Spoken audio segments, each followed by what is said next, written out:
But I remember, people talking about this. Like, why is the car on fire? Because it's awesome. It is.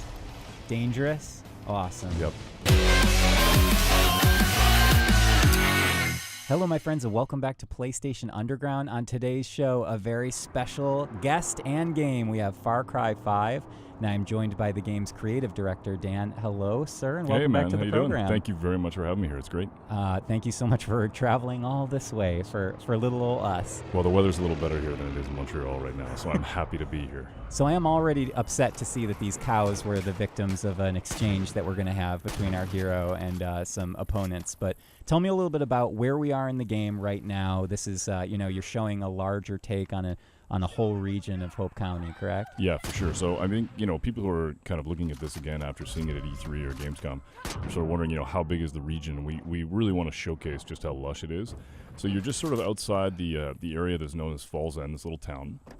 And we've got you sort of being able to bomb around and do stuff. And obviously the cult is out there, and you got to be careful. But we wanted to be able to surround the world with tons of stuff that you'd normally see. Cars, different vehicles you could pick up. If you want to get into a classic American muscle car, you can.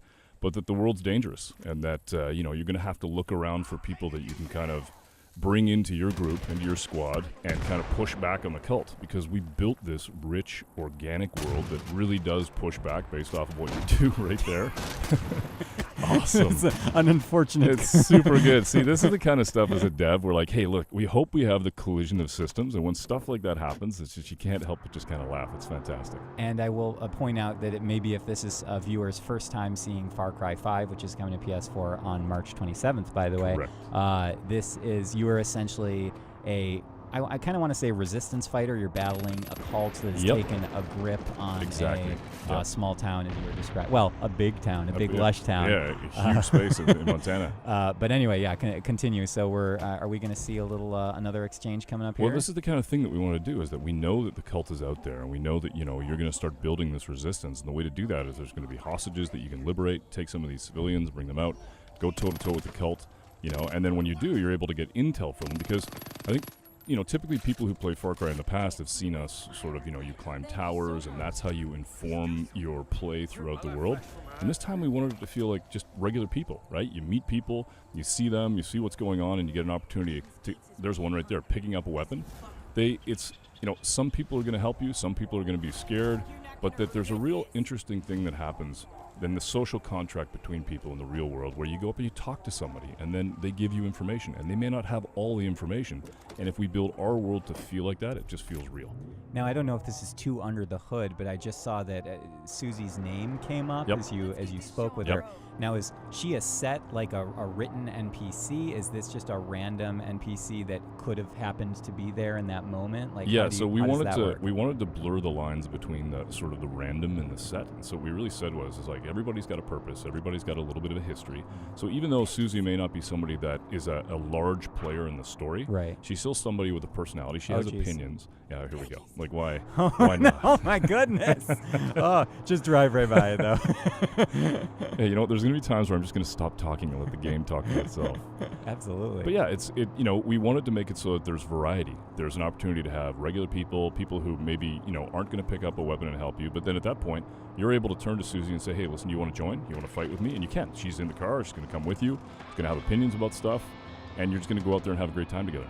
I don't know if you're allowed to say, but is Susie gonna then permanently join the roster, or is she at the whims of fate and she could potentially be downed in combat? The whims of fate. I know you like that. The way that sounds. I wanted to avoid something really dangerous. No, that's really good. That might be my next band name or something. The whims of fate. Do it. I like it. I'll take it. You are welcome to take it. Thanks, dude. That's awesome. I think what we wanted to do is make it so that we had characters like that, and if eventually they do die, that they're gone. But you do have the opportunity to bring them back, right? Okay. You do have the opportunity to do that. Okay. More animals on the side of the road. Animals. A lot of wildlife already we've seen. We've seen like 3 sets of wildlife. It's lush, right? We want to make it so when we were in Montana, we actually saw all this stuff there. It was really cool for us to see how just alive the world is. So we wanted to have that experience for the player as well. Oh my God. That was a narrow miss. Also, you could have accidentally started hunting in that moment because the deer just sprinted by. That was an awesome shot on that guy, but the deer was very, very close. Lucky or unlucky deer. I'm not sure where that deer falls. Yeah. So it seems like we've rescued another civilian. So far, we're just a good old-fashioned hero. Yeah. And so I think it's cool because, you got the opportunity to go talk to somebody, and I think she's got a side mission right now that you can go do. Or you can see off in the distance there's actually the symbol for an outpost, so you could go take the outpost. But there's just all these little moments in the world that are alive that are organic. And to be honest, when we design it, it's kind of interesting for us because they're organic, we don't know what's going to propagate. And so it's entirely up to the player how they want to play it. Maybe you've met Susie, maybe you haven't. Maybe you've got a different Guns for Hire. Maybe you've got a Premier Guns for Hire. Maybe you've got a Fangs for Hire. You got Boomer with you. So it's really interesting for us to kind of sit back and watch it live. Is it really called Fangs for Hire because of the dog? Yes. Yes. Yeah. Who came up with that one? I don't remember, but I'm taking full credit. Take full credit for everything. You designed the game yourself. There you go. And I was going to ask something about the wildlife again, but does the wildlife and just in general this other tapestry of Hope County, does that play into side activities? For sure. I mean, hunting and other, I don't know if there's fishing. There is. Usually games like this have fishing. Yes, there's a lot of Don't fishing. disappoint me. So, and that's the thing that we saw at E3 is we build this really earnest game, this opportunity for you to go in there and be the hero, and people just go fishing and decide they're going to do that for 2 hours, and it's okay, you know what, play the game the way you want to play it. Sir, you need to get off the demo. No, I haven't got the one I want. Fishing. So this is a good example. Here's an outpost, and if you played Far Cry 3 or Far Cry 4, you know this, and in Primal you know this very well, the sort of the situation that you're in. But we've kind of made it so it's very much alive. And then what's really nice about this is that you're going to be able to go in and have the play style you want. So there's opportunities. Whenever we build an outpost or we build elements of the game, we really think about freedom, opportunity, and surprise. Right? The freedom to be able to attack this outpost the way you want. All kinds of opportunities, different guns, different weapons, different ways of aggressing the situation. And then the surprise that it may not always go the way you think, and we'll just see as it happens. That is literally every time I try and play something stealthy or strategically, it goes to hell immediately. Immediately. Yeah, but he's doing pretty well here so far. Taking him out one nice shot.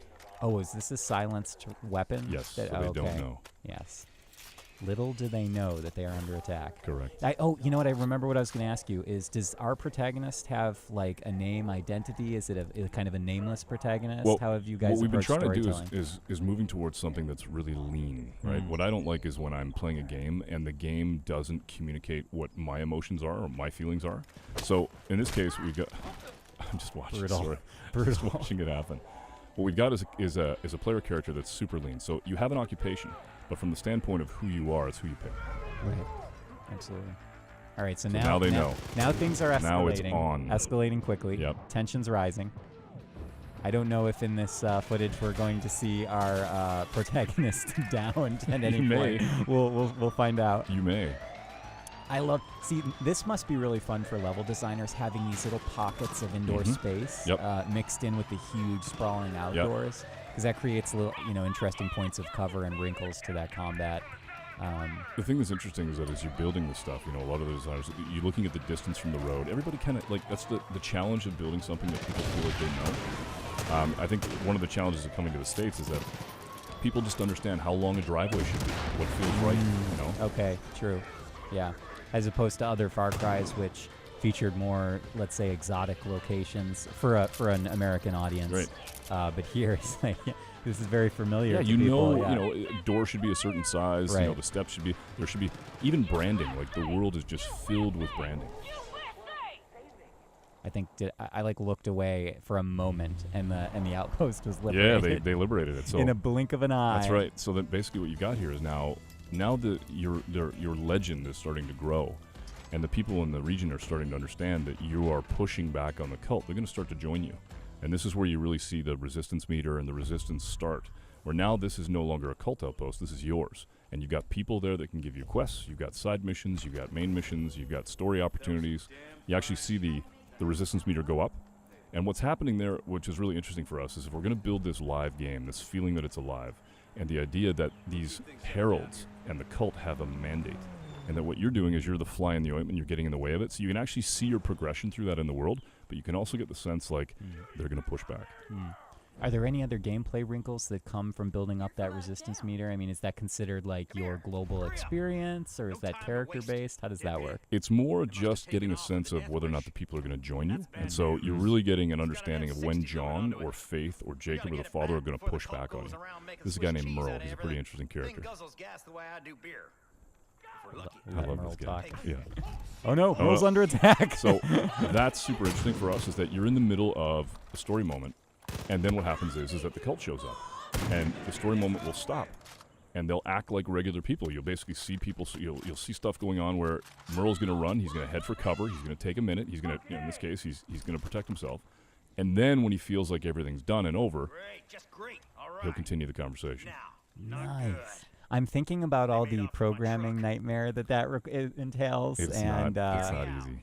No, it's definitely not. We got a lot of smart people back in Toronto and in Montreal and around the world who really worked incredibly hard to be able to do this and bring these characters to life. And it's the devil's in the details, right? If you walk up to somebody and you go, hey, listen, I want to have a conversation with you, and then you decide to walk away, they're going to get a little pissed off. They're going to get a little hurt.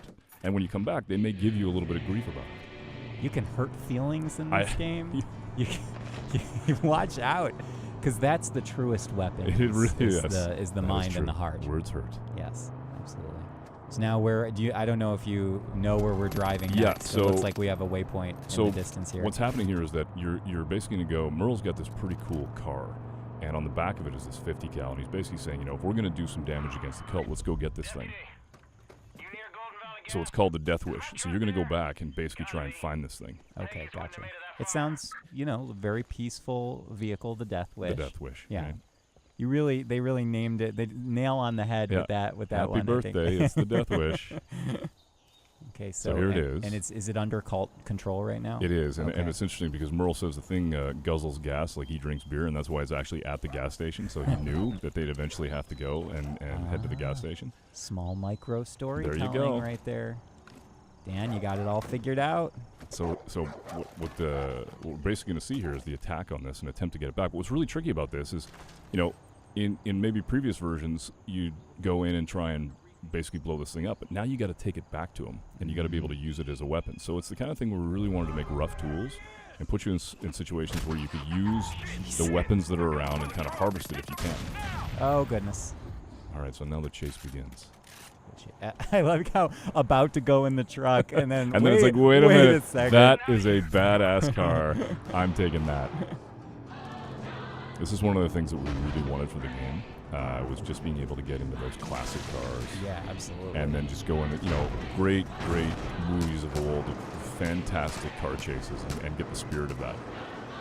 And you got the radio going. Yeah, but you're being chased, so you got to be careful. And I will point out, I think this footage is from single player, but the Correct. game does feature multiplayer Absolutely, as well. through the entirety of the game.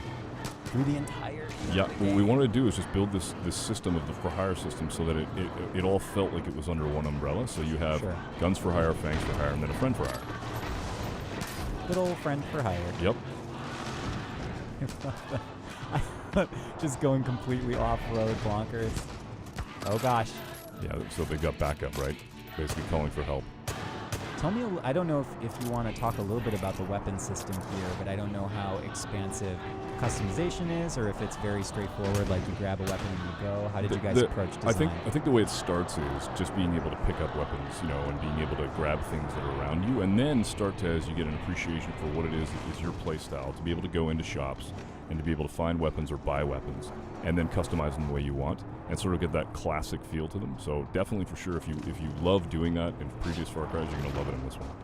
I always spend an inordinate amount of time customizing my arsenal. Do you? And then I feel like I just end up switching to something else minutes later, but it's part of the fun. It's all part of the journey. Oh goodness, hello. Well, that's just it, right? Traffic. There's going to be people on the road. You got to be careful. What's your favorite weapon that you usually play with? What's the style that you play? I feel like revolvers are usually like something that in other shooters I often lean towards that because they're good for a variety of situations. Sure. Yep. They feel cool. Yep. Sometimes you get those cool engravings on the side. See, for me, it's a flamethrower, but I don't know that would help here. I think that would only cause mayhem. Probably not. I think that really tells us about our personalities is that Indeed. you lean into the flamethrower element. Mayhem. Yeah. No, that's good. What's cool about this is that you're actually seeing like life on the side where the cult is going in, they're taking people. It's in the middle of a mission, but still the world is open. And so we really don't know what's going to happen. Oh, okay, so basically threw out smoke, and now you're in a bit of trouble. But there's also a convoy coming by because they're actually doing stuff. Most flagrant use of dynamite I've ever seen. All right, so here's the options. Trouble. Basically, you got to go get that truck. See if you can. Leave that muscle car. Oh, goodbye, sweet muscle car. Yep. We hardly knew ye. Oh, here you go. You get to turn it into a weapon. Up in the 50 cal. Oh, there and he is. unleash. Now, That works. I think that soldier probably should have turned tail at that point. Yeah, I think strategy dictated. At that point, maybe. maybe the courage was too great for him. So now you got to head back towards Merle. You got the truck. And now, when you eventually get back there, Merle hops in the back. He hops on the 50 cal. And now what you're going to do is you're going to basically go around here to this place where they're stashing this thing called the Bliss. And that's one of the things that the cult uses to control people. So there's all these barrels of bliss, and you basically destroy them, blow it up. And if you're successful, you get to keep the Death Wish. But only if you're successful. Only if you're successful. And you can hear it, actually. You hear that reverb? That's the actual drug taking its effect on the player as you play. Oh, interesting. Okay. Oh, no. Oh, boy. Fire inside the vehicle, never a good sign. Nope. Please exit as soon as possible for your safety. All right, so now Merle's in the 50 cal, and he's actually unleashing on these guys at the same time as you. I like that you're still getting the stealth markers in a very unstealth. They're like, are you trying to? Yeah. No, you're okay. No. I'm good. No stealth needed Not here, today. sir. What about how do you guys manage the day-night cycle in Far Cry 5? Is it dynamic? Is it something that's set? Does it depend on story missions? There's definitely moments in the game where we wanted you to be able to experience a certain time of day, but for the most part, it's pretty organic, right? It manages it the way that you would expect it to. So you just completed the Death Wish, and now you can go and repair if you want, or you can go talk to Merle, or you can even go in and buy a new vehicle. Entirely up to you. You could just drive that one straight off a cliff. Yeah, and then Who you go needs back. the Death but Wish? once you find it, it's yours, because that's what you want right now. We're headed to something a little bit more interesting. This is a little... this wasn't interesting Well, already? the last one was interesting, but this... Well, I think you'll see what I mean. This is Clutch Nixon, the greatest stuntman ever to come out of Hope Valley. Oh, my goodness. So it's... Yeah, I just want to do this.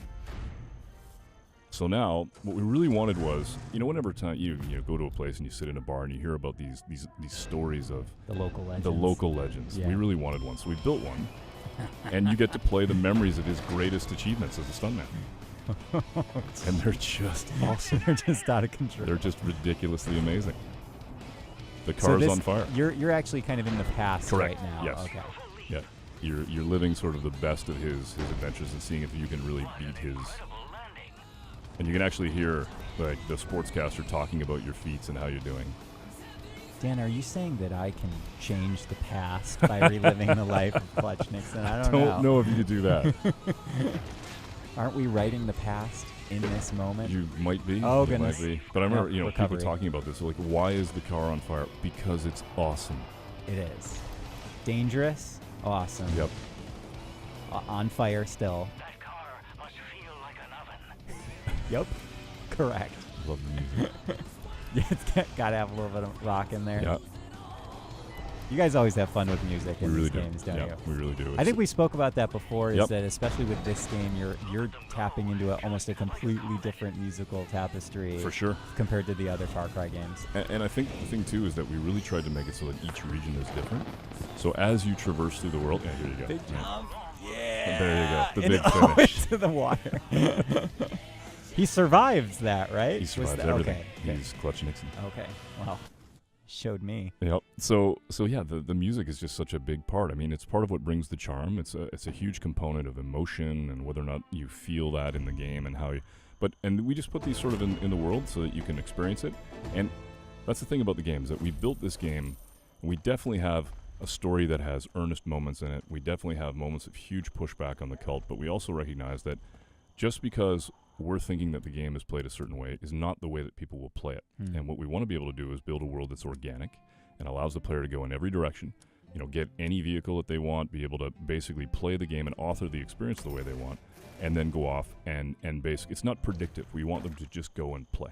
I think that's one of the most fascinating things about open world design to me as someone from the outside. Okay, something is afoot. So somebody, they just basically, if you go into the map and you're able to go over a couple of key locations, what you can actually hear is people who are in trouble, and they're basically calling you over the radio. And so I think this heads towards Boomer. You think? We're I not think. sure. Pretty sure this To is be towards to be Boomer. confirmed shortly. Yes. The little nav points. That's super This cool. I wish that today's GPS could provide that level of precision. Yeah, you're driving a car that's, rear-wheel drive, pretty slick, got racing slicks on it, but you got this amazing GPS. But it's, it's important that if we build a world where if the player really wants to go and do something, we give them the opportunity to know where to go and what to do, and to You just play into the game. You could easily get lost in a big open world For like sure. this. So. Oh goodness! Hello. Here they come. They're really not following the rules of the road, are they? No, they're not. Oh, just missed. Oh my God! Look at that swerve. Oh, and they just called for backup, so there's more of them coming. This is great. See, moments like this, which feel like an action movie, but they're actually being handled. They're just being It's created by the player Totally in the moment. systemic, right? Unbelievable. Yeah. That really always blows my mind. I think, we had a real moment on Far Cry 4 when we were working on one mission in particular with Pagan Min, where Pagan started to do things kind of on his own, and we kind of made it an opportunity for Pagan to make choices in the mission.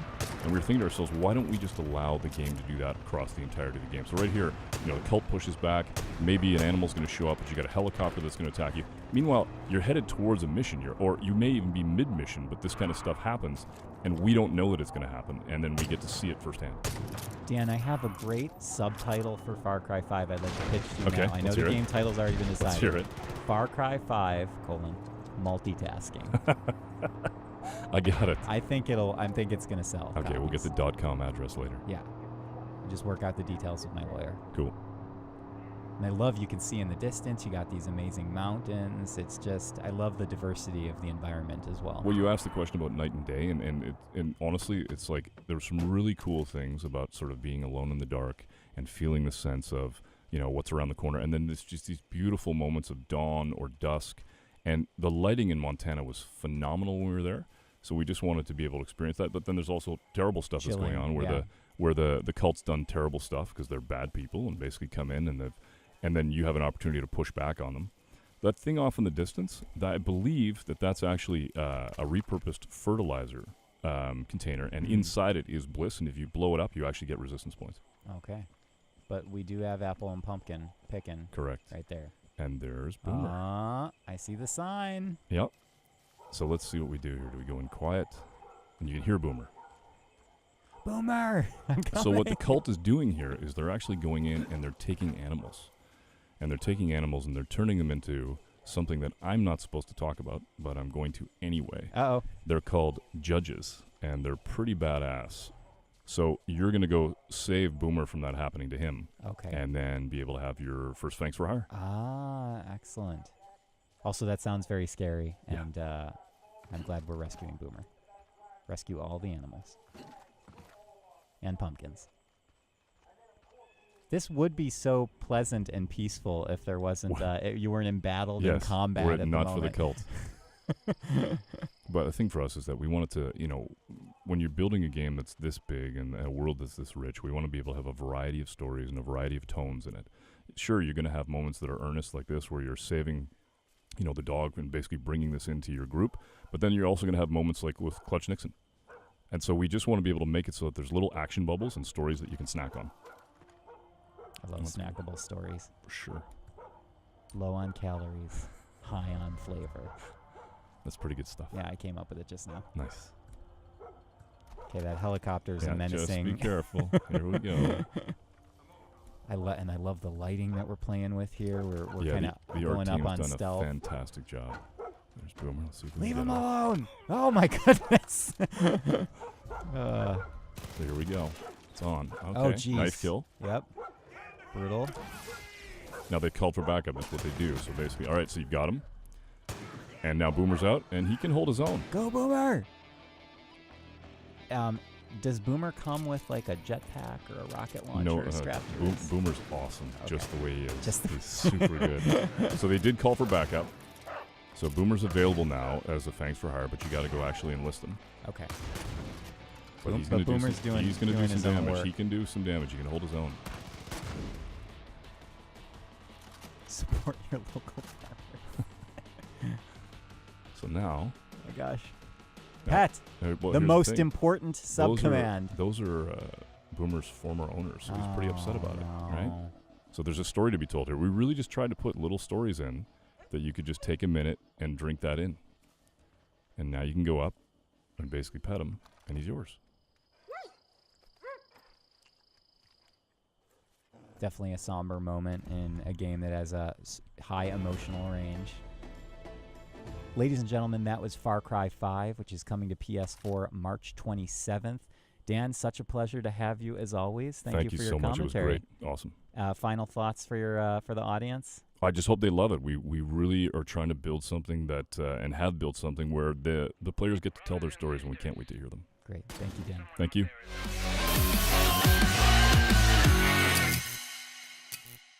PlayStation